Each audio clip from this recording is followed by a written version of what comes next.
Los Angeles still sells itself as the world's dream factory, Hollywood lights, palm-lined boulevards, and beachfront sunsets worth a million likes. Yet just beyond that glossy postcard, the City of Angels is wrestling with something far less photogenic. The nation's largest tent cities, an unsettling seesaw of car break-ins and smash-and-grabs, and a poverty rate that stubbornly hovers well above the U.S. average. How did a place built on boundless ambition become ground zero for tents, fear, and frustration?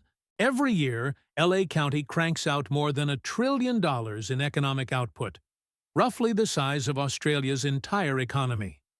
Luxury towers sprout downtown, and celebrity mega-mansions stretch north into the Santa Monicas. Yet a different number tells a harsher story.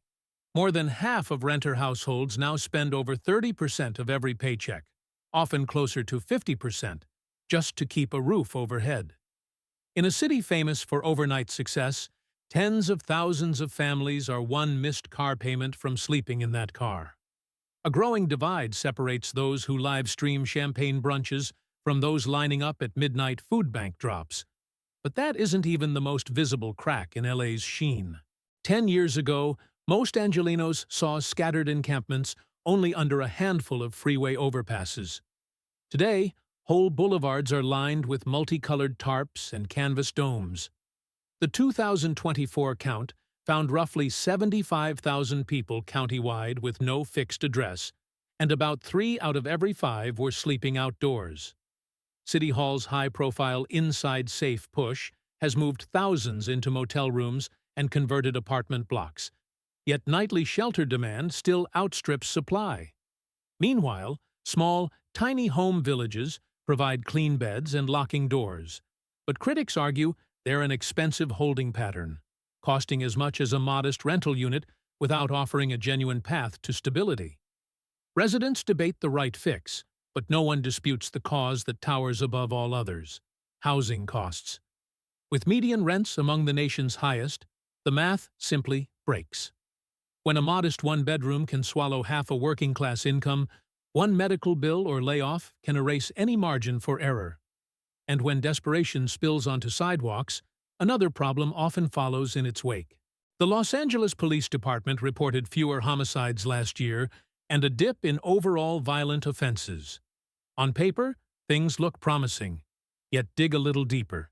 Vehicle thefts hit a 20-year high, and grab-and-dash robberies emptied so many storefronts that some chains locked entire aisles behind plexiglass. Data analysts found a strong correlation between dense encampment zones and spikes in petty theft, though causation remains fiercely debated. It would be a mistake to lump every unhoused person into the criminal box. The vast majority break no laws. Still, poverty can push people into risky survival moves, raiding recycling bins, shoplifting a day's worth of snacks, even stripping catalytic converters at 3 a.m. Meanwhile, unsheltered residents themselves become easy targets for exploitation or violence. When safety nets fray, everyone feels less secure, whether they live in a tent or a loft. That uneasy dance between hardship and hazard flows from a deeper engine. Officially, roughly 1 in 5 people in LA County lives below the federal poverty line. University researchers argue the real figure is closer to 1 in 3 wants rent, and healthcare costs are factored in. Generational poverty compounds the effects. Kids in the county's lowest income zip codes attend schools that receive thousands of dollars less per student than campuses just 12 miles away. Add scarce affordable childcare and a public transit grid never designed for today's sprawl, and upward mobility feels like an urban myth. Healthcare paints a similar picture. Roughly 1 in 5 low-income adults reported delaying treatment last year because they simply couldn't afford it. Untreated illnesses keep workers out of the labor force, which squeezes household budgets even tighter. A vicious cycle that shoves more families toward eviction notices and curbside tents. With needs this big, why hasn't policy kept pace? On paper, Los Angeles already spends billions fighting homelessness and poverty. Yet the system resembles a maze more than a safety net. City departments oversee shelters, The county funds mental health outreach, and a joint agency coordinates counts and contracts, but lacks real enforcement power. Agencies jostle over turf, while unhoused residents wonder which clipboard carrier can actually help. Funding is another quagmire. Voter-approved bonds and hotel tax dollars bankroll thousands of supportive housing units, but lawsuits and not-in-my-backyard battles stall groundbreakings for years. Cost overruns push the price tag of a single supportive housing studio north of $600,000, more than many market-rate condos in other cities. Meanwhile, business owners push for immediate cleanups, and activists argue that sweeps only shuffle people from block to block. Even so, sparks of innovation hint at better paths forward. Grassroots groups like Homeboy Industries and Chrysalis train former inmates and long-term unemployed residents for union trades, culinary careers, even software testing. Their graduates boast job placement rates that rival elite colleges, proof that targeted investment can break the cycle. The city's first downtown office tower conversion opened this spring, transforming a half-vacant corporate high-rise into 200 compact studios with on-site counseling and job coaching. Early data shows most tenants stabilizing within months. Meanwhile, modular builders are experimenting with stackable prefab micro-units that cut construction time in half. Tiny home villages, though controversial, underscore a key lesson. When people sleep behind a locked door and can charge a phone, their odds of finding work, reconnecting with family, or just staying safe improve dramatically.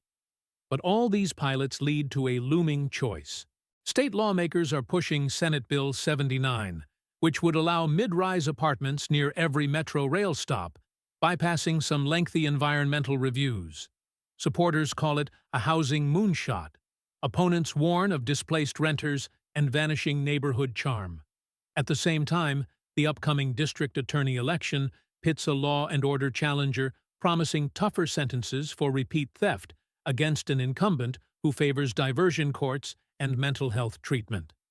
The stakes grow higher as the 2028 Olympics march closer. Officials want a spotless global showcase. Residents want genuine change that lasts beyond the closing ceremony. Whether LA doubles down on long-term housing or opts for quick cosmetic fixes could define its legacy for decades. In the shadow of studio backlots and beachfront mansions, more than 75,000 neighbors roll up their sleeping bags each dawn. Car break-ins rattle nerves from Venice to Echo Park, while families in the working-class suburbs wonder if next month's rent hike will push them into the same tents they drive past on the way to school. Los Angeles has reached a tipping point. Will leaders streamline agencies, unleash truly affordable construction, and invest in the kind of education and healthcare that lifts entire zip codes? Or will political gridlock keep pouring billions into short-term band-aids? Your turn. If LA could fund only one priority first, mass affordable housing builds, expanded mental health services, or stricter enforcement on chronic theft, which do you believe would move the needle fastest? Drop your thoughts below. Your perspective might just spark the next solution. Because whether you're watching from a downtown high-rise or a duplex in the valley, the city's future belongs to all of us, and the clock is already ticking.